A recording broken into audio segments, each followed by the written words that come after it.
నుంచే ఇప్పుడు China, Japan ఇట్లాంటి దేశాలలో ఏంటంటే ఆ దేశాలంతా చాలా స్కూల్ స్టడీయింగ్ సిస్టమ్ కరెక్ట్. ఇప్పుడు మీరు నేను చెప్తే సిస్టమ్ మారదు కదా, దానికి ఏం చెప్ అందుకని అట్లనే కంటిన్యూ చేసినాం అన్నమాట.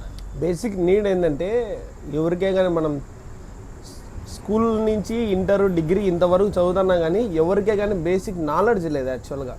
ఇప్పుడు ఇదేమంటారు, ఒక ఎంఆర్ ఆఫీస్ పోయి ఈ అప్లికేషన్ దీనితో మాట్లాడితే ఇది అవుతుంది అనేది లేదు. ఇప్పుడు ఒక బేసిక్ లా సంబంధించినవి ఇప్పుడు పోలీసే పట్టుకున్నాడు, వాడు పోలీస్ పట్టుకుంటే కీస్ అని అడుగుతాడు కానీ లా పరంగా కీస్ తీసుకోకూడదు అనేది ఒక దాన్ని తెలియదు ఎవరికే. కానీ బేసిక్ సంబంధించింది చదువుతున్నారే కానీ బయటికి వచ్చిన తర్వాత ఎట్లా దీన్ని బతకాలా అనేది కొన్ని లాస్ అనేది ఎవరికి తెలియడం లేదు. దానికి ముఖ్యమైన కారణం ఏమవచ్చు, అవగాహన లేదు. కరెక్టే, మేము చదువుతున్నాము, ఓకే కరెక్టే. ఇప్పుడు మీరు చెప్పింది ఇది కూడా నేను ఇది చెప్తాను, అది ఎట్లా మనుషులు అవగాహన ఎట్లా పెరగచ్చు, ఏం చేస్తే వస్తాయి. స్కూలింగ్ నుంచే ఇప్పుడు చైనా, జపాన్ ఇట్లాంటి దేశాలలో ఏంటంటే ఆ దేశాలంతా క్లీన్గా ఉండడానికి అది స్టార్టింగ్ బేసిక్ వాళ్ళు సిస్టమేటిక్గా పిల్లలకి నేర్పిస్తారు. ఎన్విరాన్మెంట్ కానీ ఎట్లా వాళ్ళు ఒక సర్టెన్ ఏజ్ వచ్చిన తర్వాత వాళ్ళు డైరెక్ట్గా వాళ్ళ సొంతంగా వాళ్ళు బతకగలుగుతారు. కానీ ఇండియాలో ఏంటంటే ఇంకా అదే సిస్టము, అదే ఇండిపెండెన్స్ వచ్చిన నుంచి అదే అట్నే ఉండరు. చైనా మనకన్నా తర్వాత ఇండిపెండెన్స్ వచ్చింది, కానీ ఈరోజు చైనా మనకన్నా 10 times 20 times డెవలప్ ఉంటుంది. కానీ ఇండియా ఇంతవరకు డెవలప్ ఏం లేదు. ఎందుకంటే స్కూలింగ్లోనే ఎడ్యుకేషన్లోనే ఈరోజు అంటున్నారు సాఫ్ట్వేర్, క్వాంటమ్ వ్యాలీ ఇవన్నీ అంటారు. అవన్నీ కాదు మ్యాటర్.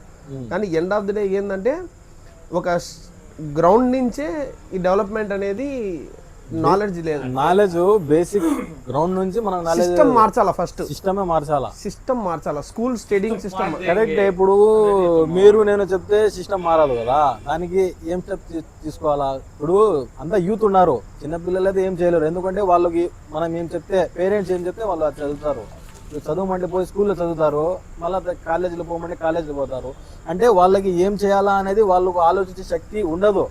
ఇప్పుడు 18+ అంటే కొంచెం రావచ్చు, అప్పుడు మెచ్యూర్ అయిపోయినాడు, అడల్ట్ అయిపోయినాడు, ఆ తర్వాత నుంచి నేను ఇది చేసుకోవచ్చు అని.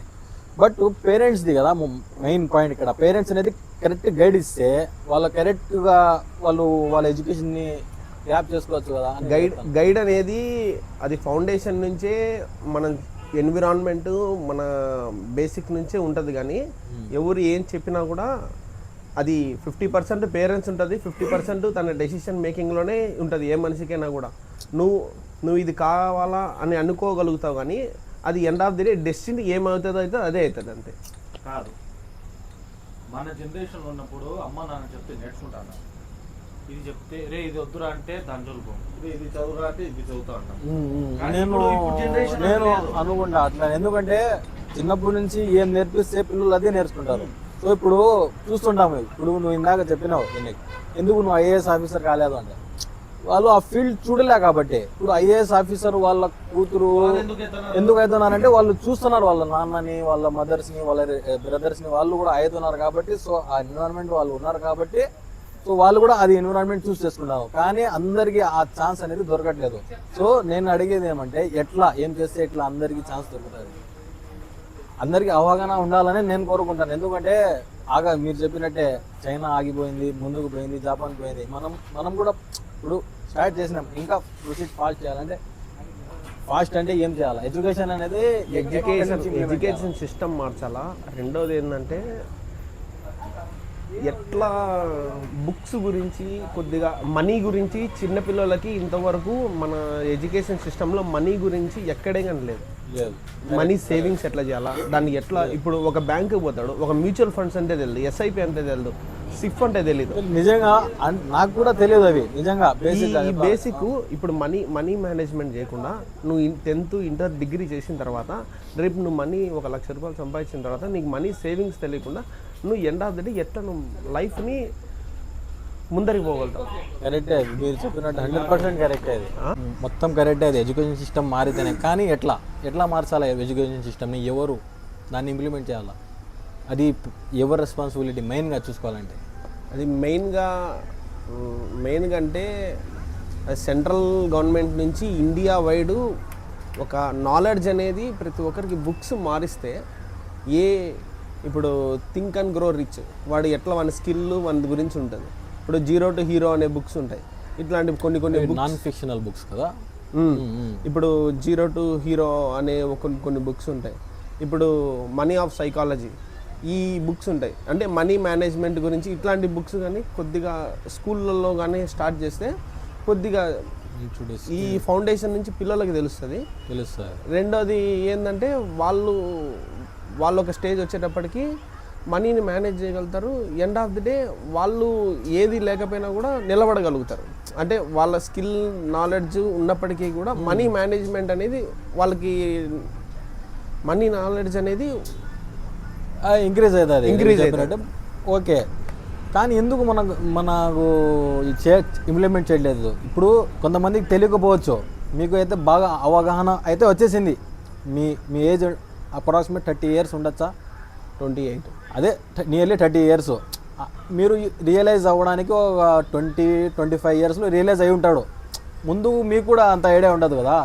30 years వరకు మీకు రియలైజ్ అయిపోయింది. సో అట్లాంటప్పుడు నేనేం చెప్తానంటే, చాలామంది అయితే బేసిక్ ఇన్ఫర్మేషన్ అనేది లేవు. అట్లాంటప్పుడు గవర్నమెంటే చేయాలా అనేది నేను చెప్పాను. అప్పుడప్పుడు మీలాంటివి ఇంకా తెలిసిన వాళ్ళు ఏం చేయాలంటే అవగాహన చేయాలి మనుషులకి.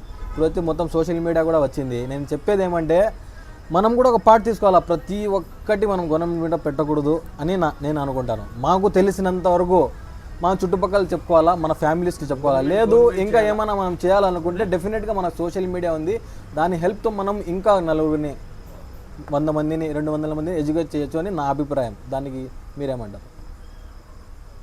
గవర్నమెంట్ మీద పడి చేస్తే గవర్నమెంట్ ఏం చేయదు.